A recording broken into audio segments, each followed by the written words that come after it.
नमस्कार, म विवेक। तपाईँ यति बेला Nepali health education YouTube channel हेरिरहनु भएको छ। तपाईले हाम्रो च्यानललाई सब्स्क्राइब गर्नुभएको छैन भने सब्स्क्राइब गर्नुहोला र सँगै आउने बेल आइकनलाई क्लिक गर्नुहोला।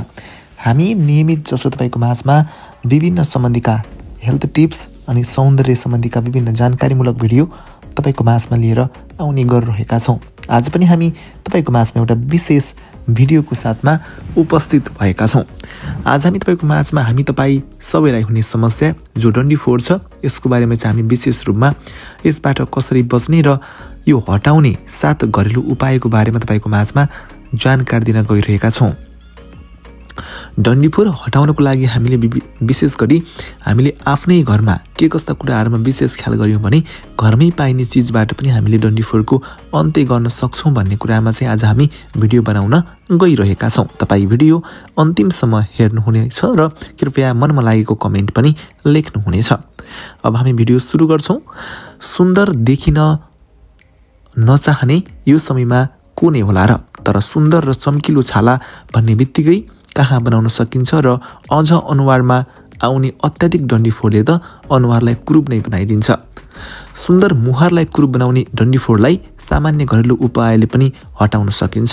डन्डीफोरबाट छुटकारा दिलाउने केही घरेलु उपायहरू हामी तपाईको माझमा राख्न गइरहेका छौं। तपाई हाम्रो घरमा पाइने जुन मह छ यसको बारेमा पनि मैले अब यो महले तपाई हाम्रो फेसमा भएको डन्डीफोरलाई कसरी हटाउन सकिन्छ भन्ने कुरामा जानकारी दिन गइरहेको छु। महले अनुहारमा भएका डन्डीफोरलाई हटाउने काम गर्छ, तर यस बारेमा धेरै कमलाई मात्र जानकारी छ। डन्डीफोर भएको भागमा मह दलेर केही बेर राख्ने र 25 मिनेटपछि चिसो पानीले धुने। अझ तपाईलाई छाला चम्किलो बनाउन मन छ भने चिसो दुधले पनि अनुहार धुन सक्नुहुन्छ। यो उपायले डन्डीफोरको समस्याबाट छुटकारा दिलाउनुका साथै छालालाई चम्किलो समेत बनाइदिन्छ। नम्बर 2 मा रहेको छ ल्वाङ। यो पनि हाम्रै घरमा पाउने कुरा हो। ल्वाङ तपाईले चाहिँ डन्डीफोरको समस्याबाट राहत दिलाउन ल्वाङ निकै गुणकारी मानिन्छ। यसका लागि तपाईले 1 कप पानीमा ल्वाङ उमाल्नु पर्ने हुन्छ। पानी चिसो भएपछि त्यसमा भएका ल्वाङलाई मुछ्ने र मुछ्युको लेदोलाई डन्डीफोर भएको ठाउँमा दल्ने। यसका पाउडर वा पेस्ट बनाएर अथवा यसको तेललाई डन्डीफोर भएको ठाउँमा लगाए फाइदा हुन्छ। आधी घण्टासम्म राख्ने र चिसो पानीले अनुहार धुने गर्नु पर्दछ। नम्बर 3 मा रहेको छ केराको बोक्रा। केराको प्याकले छालालाई कोमल बनाउनका साथै छालाको भित्री भागमा पोषण पनि पुर्याइदिन्छ। केराको साथसाथै त्यसको बोक्रा पनि त्यति नै लाभकारी छ।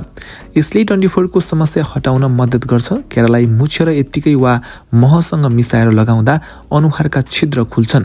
दहीसँग केरा मिसाएर लगाउनाले पनि फाइदा हुन्छ। पानीले धोएपछि अनुहारमा आइस दल्ने र मसाज गर्नु पर्दछ। अर्को नम्बरमा रहेको छ कागतीको रस। यो पनि हाम्रै घरमा पाइने कुरा हो। कागती तपाईले चाहिँ डन्डीफोरका लागि कागतीको रस एकदमै प्रभावकारी हो। यसले डन्डीफोरको समस्या हटाउनका साथै छालालाई चम्किलो पनि बनाउँछ। तर कागतीको रस सिधै अनुहारमा लगाउँदा यसले पोल्छ, त्यसैले यसलाई पानी वा महसँग मिसाएर लगाउनु पर्दछ। अर्को रहेको छ चन्दन पाउडर। चन्दन पाउडरबाट पनि डन्डीफोर हटाउन सकिन्छ। बेसनमा अलिकति दही, चन्दन पाउडर र कागतीको रस मिलाउने। डन्डीफोर भएको भागमा यो पेस्ट दल्ने। कागती केही थोपा मात्र राख्ने, धेरै राख्न यसले पोल्न सक्छ। यो हुँदा दहीको मात्रा बढी राख्न सकिन्छ। सुकेपछि चिसो पानीले अनुहार धुने गर्नु पर्दछ। अर्को नम्बरमा रहेको छ बाफ लिने। यो चाहिँ एकदमै सजिलो विधि पनि हो। बाफ लिएर अनुहारमा आउने डन्डीफोरको समस्याबाट टाढा रहन सकिन्छ। फेसियल पछि बाफ लिनाले अनुहारको छालाले भित्री पोषण पाउँछ, साथै यसले मृत छालाको समस्यालाई पनि हटाउँछ। अनुहारका छिद्र खोल्नका लागि बाफ लिन जरुरी छ। बाफ लिएपछि छालालाई कट्टनले सफा गरी पुछ्ने। सिधै हातले पुछ्दा डन्डीफोरको समस्या झन बढ्न सक्छ। अनि अन्तिममा रहेको छ गोलभेडा। यो पनि तपाई हाम्रै बारीमा घरमै पाइने कुरा हो। गोलभेडामा पाइने तत्त्व छालाका लागि लाभकारी हुन्छन्। गोलभेडामा पनि कागती जस्तै धेरै फाइदाजनक तत्त्व पाइन्छन् जसले डन्डीफोर हटाउन मद्दत गर्छन् र छालालाई चम्किलो बनाउँछन्। गोलभेडाको रस अनुहारको छालाभित्रैसम्म पुग्ने गरी लगाउनु पर्दछ। आधी घण्टा अनुहारमा राखेर चिसो पानीले पखाल्ने काम गर्नुपर्दछ।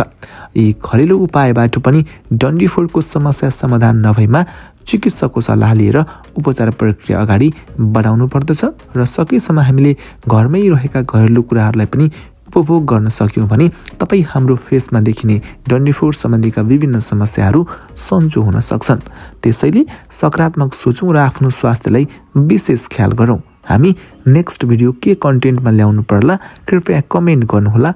आजको भिडियोबाट छुट्टिन्छौँ। नमस्कार।